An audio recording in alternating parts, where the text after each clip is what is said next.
আসসালামু আলাইকুম, কেমন আছেন সবাই? এখন থেকে টাকা দিয়ে বন্ধ সিমের মেয়াদ কেনা যাবে। ফলে একজন গ্রাহক তার বন্ধ সিম নিজেই নিজের নামে রাখতে পারবে। সিম কোম্পানিগুলো এই সিম বিক্রি করতে পারবে না।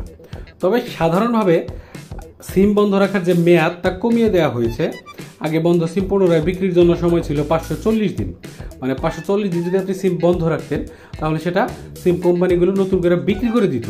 এর মধ্যে গ্রাহকদের জন্য 90 দিনের একটা নোটিশ পিরিয়ড ছিল। 90 দিনের একটা নোটিশ জানাইতো।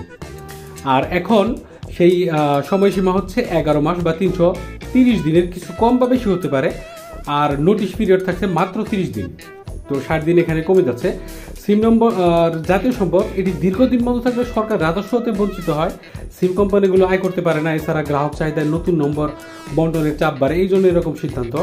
গ্রামীণফোন ও বাংলালিংকের শীর্ষ পর্যায়ের একাধিক কর্মকর্তা বলেছেন, এই মেয়াদ কমানোর দাবি তাদের দীর্ঘদিনের। পৃথিবীর অধিকাংশ দেশেই সিম এত লম্বা সময় বন্ধ রাখার বিষয়টি দেখা যায় না। যেমন যুক্তরাষ্ট্রে এই মেয়াদ 90 দিন, ভারতে 105 দিন, মালয়েশিয়ায় 60 দিন, পাকিস্তানে 180 দিন। সিম বন্ধ রাখার বাড়তি মেয়াদ কিনতে কত টাকা লাগবে?